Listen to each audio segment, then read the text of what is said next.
अधिक महिना म्हणजेच धोंडा महिना 2026 मध्ये कधी आहे? या महिन्याचं खरं महत्त्व काय आहे आणि या अधिक महिन्यात आईची ओटी का भरायची व कशी भरायची, ही संपूर्ण माहिती आज आपण स्पष्ट आणि सोप्या भाषेत पाहणार आहोत. अनेकांना या महिन्याबद्दल अर्धवट माहिती असते, त्यामुळे काही गोष्टी योग्य पद्धतीने केल्या जात नाहीत. पण या महिन्यात जर योग्य रीतीने उपासना, दान आणि परंपरा पाळल्या तर त्याचा फायदा नक्कीच आयुष्यात दिसून येतो. ही माहिती तुम्हाला कुठेही सहज मिळणार नाही, त्यामुळे हा व्हिडिओ शेवटपर्यंत नक्की पहा. नमस्कार प्रिय बंधू भगिनींनो, तुमचा येणारा प्रत्येक दिवस सुखात, ऐश्वर्यात आणि निरोगी जाव. तसेच येणाऱ्या 24 तासात तुमची एखादी मोठी इच्छा पूर्ण होवो, अशी मी स्वामींच्या पवित्र चरणी मनापासून प्रार्थना करते. मंडळी, 2026 या वर्षामध्ये एक विशेष असा अधिक महिना येत आहे, ज्याला आपण धोंडा महिना किंवा पुरुषोत्तम महिना असे म्हणतो. आपल्या हिंदू धर्मामध्ये प्रत्येक महिना, प्रत्येक तिथी आणि प्रत्येक सण याला एक वेगळं महत्त्व दिलं गेलं आहे. त्यामध्ये अधिक मास हा खूपच पवित्र आणि महत्त्वाचा मानला जातो. हा अधिक महिना दरवर्षी येत नाही, साधारणपणे दर 3 वर्षांनी एकदा हा महिना येतो. कारण आपलं पंचांग हे चंद्र आणि सूर्य या दोन्ही गणनेवर आधारित आहे. चंद्रवर्ष हे साधारण 354 दिवसांचं असतं, तर सौर वर्ष 365 दिवसांचं असतं. या दोन्हीमध्ये जवळपास 11 दिवसांचा फरक पडतो. हा फरक भरून काढण्यासाठी दर 3 वर्षांनी एक अतिरिक्त महिना जोडला जातो आणि तोच हा अधिक मास. म्हणजे ज्या वर्षी अधिक मास येतो त्या वर्षी 12 महिने नसून 13 महिने असतात. त्यामुळे हा महिना विशेष मानला जातो. 2026 मध्ये अधिक मास हा 17 मे पासून सुरू होणार आहे आणि 15 जून पर्यंत चालणार आहे. या पूर्ण कालावधीत हा महिना अत्यंत पवित्र मानला जातो. या अधिक महिन्याला धोंडा महिना असंही म्हणतात. धोंडा म्हणजे दगड. पूर्वीच्या काळात या महिन्यात कोणतीही शुभ कार्य केली जात नव्हती, त्यामुळे हा महिना निरुपयोगी मानला जात होता. पण नंतर भगवान श्रीहरी विष्णूंनी या महिन्याला आपलं नाव दिलं आणि तो पुरुषोत्तम मास म्हणून ओळखला जाऊ लागला. त्यामुळे या महिन्याचं महत्त्व खूप वाढलं. हा महिना पूर्णपणे भगवान विष्णूंना समर्पित आहे. त्यामुळे या काळात जास्तीत जास्त विष्णूंची उपासना, जप, व्रत आणि धार्मिक कार्य केल्यास त्याचं फळ अनेक पटीनं मिळतं असं शास्त्र सांगतं. या महिन्यात केलेली प्रत्येक चांगली गोष्ट ही पुण्य देणारी असते. या काळात ओम नमो भगवते वासुदेवाय या मंत्राचा जप करणे खूप लाभदायक मानले जाते. तसेच विष्णू सहस्त्रनामाचे पठण, भगवद्गीतेचं वाचन किंवा रामायण वाचन करणे देखील अत्यंत शुभ मानले जाते. शक्य असेल तर रोज सकाळी आणि संध्याकाळी देवासमोर दिवा लावावा आणि मनापासून प्रार्थना करावी. अधिक महिन्यात दानधर्माला खूप महत्त्व दिलं गेलं आहे. आपल्या क्षमतेनुसार अन्नदान, वस्त्रदान किंवा 33 वस्तूंचं दान केल्याने पुण्य मिळतं.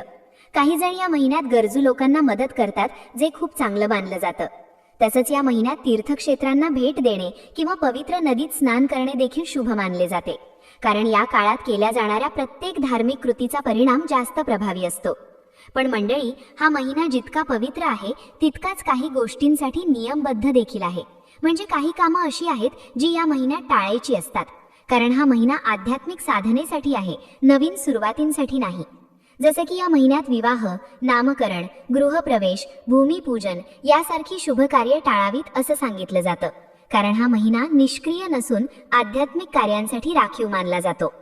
आता या सगळ्यात एक अत्यंत महत्त्वाची परंपरा आहे जी अनेक घरांमध्ये पाळली जाते, आणि ती म्हणजे आईची ओटी भरणे. या अधिक महिन्यात मुलीने आईची ओटी का भरावी, त्यामागचं खरं कारण काय आहे आणि ती नेमकी कशी भरायची, ही सगळी माहिती आता आपण सविस्तर पाहणार आहोत. मंडळी, अधिक महिन्यात जी सर्वात महत्त्वाची आणि भावपूर्ण परंपरा सांगितली जाते ती म्हणजे आईची ओटी भरणे. ही फक्त एक साधी प्रथा नाही, तर तिच्या मागे खूप मोठं धार्मिक आणि भावनिक महत्त्व दडलेलं आहे. आपल्या आयुष्यात आईचं स्थान किती मोठं आहे हे वेगळं सांगण्याची गरज नाही. जन्मापासून आपल्यासाठी सतत कष्ट करणारी, आपल्यासाठी स्वतःच्या इच्छा बाजूला ठेवणारी, आपल्याला प्रेम, संस्कार आणि आधार देणारी व्यक्ती म्हणजे आई. पण आपण रोजच्या आयुष्यात तिच्यासाठी काही विशेष करतो का, हा प्रश्न प्रत्येकाने स्वतःला विचारायला हवा. अधिक महिना हा कृतज्ञता व्यक्त करण्याचा महिना मानला जातो आणि म्हणूनच या महिन्यात मुलीने आपल्या आईची ओटी भरून तिच्याबद्दल आदर, प्रेम आणि ऋण व्यक्त करायचं असतं. शास्त्रानुसार असं मानलं जातं की या महिन्यात आईला दिलेलं दान, सेवा आणि सन्मान हा थेट भगवानांपर्यंत पोहोचतो. आईची ओटी भरण्यामागचा मुख्य उद्देश म्हणजे आईला दीर्घ आयुष्य लाभो, ती सदैव निरोगी राहो आणि पुढील जन्मातही आपल्याला हीच आई मिळो अशी मनापासून प्रार्थना करणे. ही भावना जितकी शुद्ध तितकं त्याचं फळही मोठं मिळतं असं सांगितलं जातं. आता अनेक महिलांना एक प्रश्न पडतो की आईची ओटी कोण भरू शकते, तर याचं उत्तर अगदी स्पष्ट आहे. विवाहित मुलगी असो किंवा अविवाहित मुलगी, दोघींनाही या अधिक महिन्यात आईची ओटी भरता येते. यात कोणताही भेदभाव नाही. मुख्य गोष्ट म्हणजे भावना आणि श्रद्धा. आता ओटी कधी भरावी हे पाहूया. अधिक महिना सुरू झाल्यापासून ते संपेपर्यंत तुम्ही कोणत्याही दिवशी आईची ओटी भरू शकता. पण शक्य असेल तर मंगळवार किंवा शुक्रवार या दिवशी ओटी भरणे अधिक शुभ मानले जाते. कारण हे दिवस देवीच्या पूजेसाठी विशेष मानले जातात. आणि आपली आई ही देखील देवीसारखीच असते. जर त्या दिवशी शक्य नसेल तर आठवड्यातील कोणताही दिवस निवडून तुम्ही ही ओटी भरू शकता. महत्त्वाचं म्हणजे वेळ नाही तर भावना महत्त्वाची आहे. आता ओटी भरण्यासाठी लागणाऱ्या वस्तूंबद्दल जाणून घेऊया. पारंपरिक पद्धतीने ओटी भरताना तांदूळ, खण, नारळ, ब्लाउज पीस, सुकामेवा तसेच सौभाग्याच्या वस्तू जसे की हळद कुंकू, हिरव्या बांगड्या, कंगवा या गोष्टी घेतल्या जातात. यासोबतच काही गोड पदार्थ देखील घेतले जातात. अधिक महिन्यात खास करून अनारसे यांना खूप महत्त्व दिलं जातं. त्यामुळे शक्य असेल तर ओटीमध्ये अनारसे नक्की ठेवावेत. अन्य गोड पदार्थ देखील चालतात, पण अनारसे ठेवण्याचा प्रयत्न करावा. तसंच मुलीने आपल्या आईसाठी नवीन वस्त्र जसे की साडी घेणं देखील खूप शुभ मानले जाते. हे वस्त्र आईला देताना तिचा सन्मान केला जातो. ओटी भरण्याची पद्धत देखील साधी आणि भावपूर्ण असते. आईला पाटावर बसवायचं, तिला हळद कुंकू लावायचं आणि मग तिच्या साडीच्या पदरात तांदूळ, नारळ, खण आणि इतर वस्तू ठेवून ओटी भरायची.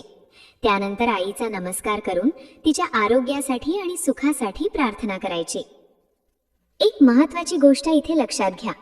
ओटी भरताना 33 या संख्येला खूप महत्त्व आहे. त्यामुळे शक्य असेल तर 33 रुपये, 33 अनारसे किंवा 33 फळे आईला द्यावीत. ही संख्या धार्मिक दृष्टिकोनातून शुभ मानली जाते. आता या सगळ्यात एक खास गोष्ट आहे जी अनेक जण विसरतात. ती म्हणजे आईसाठी हिरव्या रंगाच्या बांगड्या घेणे. अधिक महिन्यात आईला हिरव्या बांगड्या देणे अत्यंत शुभ मानले जाते. जर बांगड्या घेणं शक्य नसेल तर कमीत कमी बांगड्या भरण्यासाठी पैसे देणे देखील योग्य मानले जाते. ही परंपरा फक्त एक रिवाज नाही तर आईच्या आनंदासाठी, तिच्या आरोग्यासाठी आणि आपल्या आयुष्यातील सुख समृद्धीसाठी खूप महत्त्वाची आहे. अनेक वेळा आपण मोठमोठ्या पूजांमध्ये, व्रतांमध्ये वेळ आणि पैसा खर्च करतो, पण घरातल्या आईसाठी एक छोटीशी गोष्ट करणं विसरून जातो. अधिक महिना आपल्याला हीच गोष्ट आठवण करून देतो. आता इथे एक महत्त्वाचा प्रश्न अनेकांच्या मनात येतो. जर कोणाची आई हयात नसेल तर त्यांनी काय करावं? तर बघा, जिथे आई नसते तिथे भावना थांबत नाहीत. अशा वेळी निराश होण्याची गरज नाही. सासूबाईंना आई समान मानून त्यांची ओटी भरता येते. जर सासूबाई नसतील किंवा त्यांच्याकडे जाणं शक्य नसेल तर घरातील इतर वडीलधारी स्त्री जसे की आत्या, मावशी किंवा मोठी बहीण यांना मान देऊन त्यांची ओटी भरू शकता. तसेच जाऊबाईची ओटी भरूनही हा विधी पूर्ण करता येतो. किंवा दुसरा एक अत्यंत पुण्यकारक मार्ग म्हणजे एखाद्या गरजू वृद्ध स्त्रीला आई मानून तिची ओटी भरणे. यामुळे तुम्हाला तिचे आशीर्वाद मिळतात आणि ही सेवा थेट देवापर्यंत पोहोचते असं मानलं जातं. इथे महत्त्वाची गोष्ट वस्तू नाही तर तुमची भावना आहे.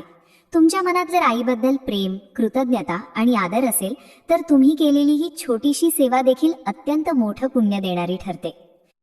मंडळी, अधिक महिन्यात स्त्रियांसाठी अजून एक महत्त्वाची गोष्ट सांगितली जाते, ती म्हणजे जोडवी बदलणे किंवा नवीन जोडवी घेणे. ही परंपरा केवळ अलंकाराशी संबंधित नाही तर तिच्या मागे धार्मिक आणि ऊर्जेचा संबंध सांगितला जातो. आपल्या परंपरेनुसार पायात घातल्या जाणारी जोडवी ही सौभाग्याचं प्रतीक मानली जाते. 16 शृंगारांपैकी एक महत्त्वाचा भाग म्हणजे जोडवी. विशेषतः विवाहित स्त्रियांसाठी जोडवी ही त्यांच्या वैवाहिक आयुष्याशी आणि सुख समृद्धीशी जोडलेली मानली जाते. असं सांगितलं जातं की पायाच्या बोटात जोडवी घातल्याने शरीरातील ऊर्जा संतुलित राहते. तसेच पती-पत्नीच्या नात्यामध्ये स्थिरता आणि सौहार्द टिकून राहतं. घरात सकारात्मकता वाढते आणि नकारात्मक ऊर्जा दूर राहते अशी श्रद्धा आहे. अधिक महिन्यात जुनी जोडवी बदलणे, त्यात भर टाकणे किंवा नवीन जोडवी घेणे शुभ मानले जाते.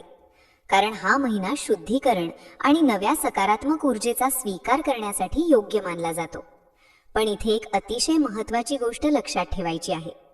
जोडवी घेताना किंवा बदलताना कधीही सोन्याची जोडवी घेऊ नये. जरी तुमच्याकडे क्षमता असली तरीही पायात सोनं घालणं शास्त्रानुसार योग्य मानलं जात नाही. कारण सोनं हे देवी लक्ष्मीचं प्रतीक मानलं जातं आणि लक्ष्मीचं स्थान उंच मानलं जातं. पायात सोनं घालणं म्हणजे त्या देवताचा अपमान मानला जातो. म्हणून नेहमी जोडवी ही चांदीचीच असावीत.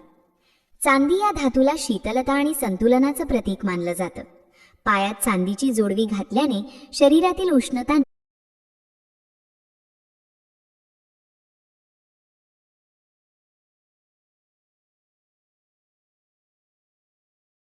नियंत्रित राहते, मन शांत राहतं आणि ऊर्जा योग्य पद्धतीने वाहते, असं पारंपरिक मत आहे.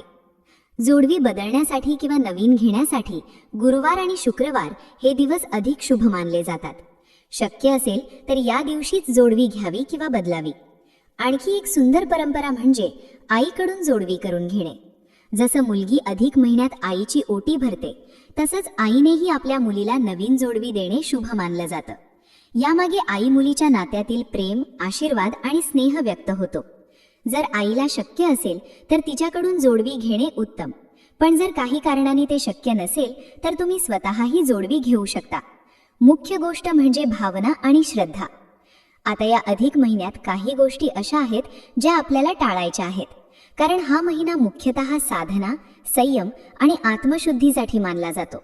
या काळात विवाह, गृहप्रवेश, नामकरण, भूमिपूजन यासारखी नवीन आणि मोठी शुभ कार्ये टाळावीत, कारण हा महिना नवीन सुरुवातींसाठी नसून आध्यात्मिक प्रगतीसाठी आहे. तसंच या महिन्यात शक्यतो मांसाहार, मद्यपान, कांदा लसूण आणि शिळं अन्न टाळावं. जास्तीत जास्त सात्विक आहार घ्यावा, कारण जेवणाचा थेट परिणाम आपल्या मनावर आणि विचारांवर होतो. वाणीवर नियंत्रण ठेवणं देखील खूप महत्त्वाचं आहे.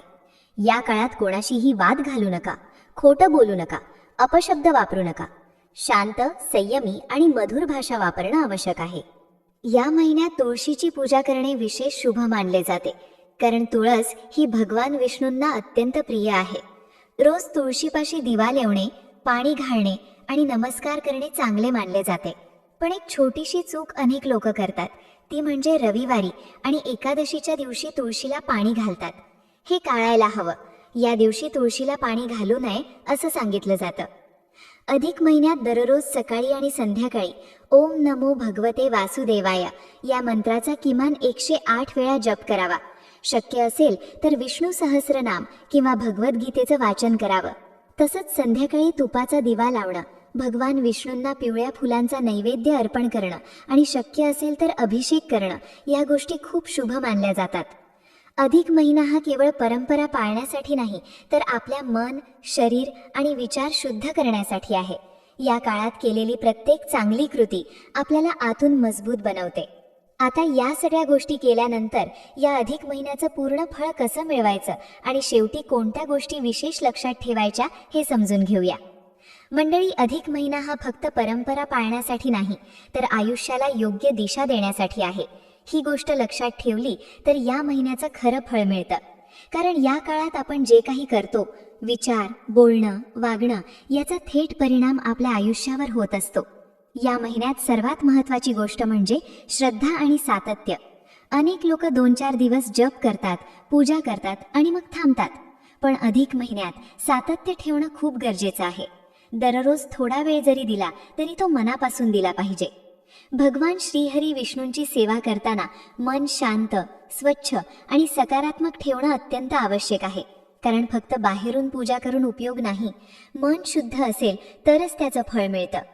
या महिन्यात शक्य तितका वेळ देवाच्या स्मरणात घालवण्याचा प्रयत्न करा. सकाळी उठल्यावर आणि रात्री झोपण्यापूर्वी देवाचं नामस्मरण करा. घरात सकारात्मक वातावरण ठेवा. वादविवाद टाळा, कारण जिथे शांतता असते तिथेच देवाचं वास्तव्य असतं असं मानलं जातं. तसंच या महिन्यात दान ही गोष्ट खूप महत्त्वाची आहे. पण दान करताना एक गोष्ट लक्षात ठेवा, दान कधीही दिखावा म्हणून करू नका. मनापासून निस्वार्थ भावनेने केलेलं दानच खरं पुण्य देतं. तुमच्या क्षमतेनुसार अन्नदान करा, गरजू लोकांना मदत करा, वस्त्रदान करा किंवा कमीत कमी 33 वस्तूंचं दान करण्याचा प्रयत्न करा. ही संख्या अधिक महिन्यात विशेष मानली जाते. तसंच या महिन्यात दीपदान देखील खूप शुभ मानलं जातं. दररोज संध्याकाळी तुळशीपाशी किंवा देवासमोर तुपाचा दिवा लावा. हा छोटासा उपाय देखील घरात सकारात्मक ऊर्जा निर्माण करतो. आता एक गोष्ट अनेक लोक विचारतात, या सगळ्या गोष्टी केल्यावर आपल्याला काय फायदा होतो? तर बघा, अधिक महिन्यात केलेली सेवा, जप, दान आणि परंपरा यामुळे मन शांत होतं, नकारात्मक विचार कमी होतात, घरात आनंदाचं वातावरण तयार होतं आणि हळूहळू आयुष्यात सकारात्मक बदल दिसू लागतात. काही गोष्टी लगेच दिसत नाहीत, पण त्या आतून घडत असतात आणि योग्य वेळ आल्यावर त्याचं फळ नक्की मिळतं. विशेष करून आईची ओटी भरणे ही एक अशी सेवा आहे जी केवळ परंपरा नाही तर भावनेची अभिव्यक्ती आहे. आईच्या आशीर्वादापेक्षा मोठं काहीच नसतं. तिच्या आनंदातच आपलं सुख दडलं आहे ही जाणीव या महिन्यात अधिक ठळकपणे होते. तसंच जोडवी बदलणे, विष्णूंची उपासना, सात्विक जीवनशैली या सगळ्या गोष्टी एकत्र केल्यावर हा महिना तुमच्यासाठी खरोखरच फलदायी ठरतो. म्हणून या अधिक महिन्याला साधा समजू नका. हा महिना म्हणजे एक संधी आहे स्वतःला सुधारण्याची, नातेसंबंध मजबूत करण्याची आणि देवाशी जवळीक वाढवण्याची. ही माहिती तुम्हाला कुठेही सहज मिळणार नाही, त्यामुळे ही माहिती स्वतःसाठी ठेवा आणि आपल्या कुटुंबियांपर्यंत नक्की पोहोचवा. व्हिडिओ आवडला असेल तर लाईक करा, आपल्या मित्रपरिवारासोबत शेअर करा. तुमचे अनुभव आणि मतं कमेंटमध्ये नक्की लिहा आणि चॅनलवर नवीन असाल तर सबस्क्राईब करायला विसरू नका. श्री स्वामी समर्थ.